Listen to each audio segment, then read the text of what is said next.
Inter cropping என்னன்னு தெரியுமா? அதாவது இன்டர் கிராப்பிங்கிறது என்னன்னு பாத்தீங்கன்னா ஊடு பயிர்னு சொல்லுவாங்க தமிழ்ல.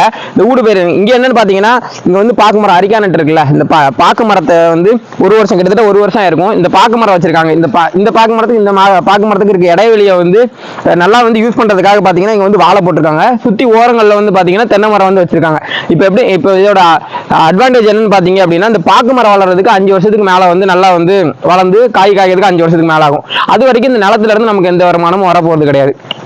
அந்த டைம்ல வந்து பாத்தீங்கன்னா இந்த வாழை இருக்குல்ல, அது வந்து சீக்கிரமா இப்போ ஒரு வருஷம் 2 வருஷத்துக்கு நம்ம இந்த வாழை போட்டோம் அப்படின்னா இந்த வாழையில இருந்து வருமானம் வரும். அப்போ இந்த பாக்கு மரமும் வளர்ந்த மாதிரி இருக்கும், இந்த வாழை மரமும் நமக்கு வந்து வருமானம் கொடுத்துட்டே இருக்கும். சரி, இப்போ வாழை மரம் வச்சிருக்கீங்க, அப்போ வந்து தண்ணி வந்து பாத்தி அமைச்சு பண்ணுவீங்கல்ல, அப்படிங்கும்போது இந்த மரம் அழிக்கிறாரா அப்படின்னு கேட்டீங்கன்னா அதுக்கு தான் ஒரு எஃபெக்டிவான மெத்தட் என்னன்னு பாத்தீங்கன்னா, இங்க வந்து சொட்டு நீர் பைப் போட்டிருக்காங்க. இந்த சொட்டு நீர் பைப் போடுறதுனால இதுக்கும் தண்ணியை வந்து சேமிச்சு சிக்கனமா யூஸ் பண்ணலாம். இந்த மரமும் வந்து இதனால வந்து பெருசா வந்து பாதிக்கப்படாது. இதுதான் வந்து இன்டர் கிராப்பிங்கோட அட்வான்டேஜ்னு சொல்லுவாங்க.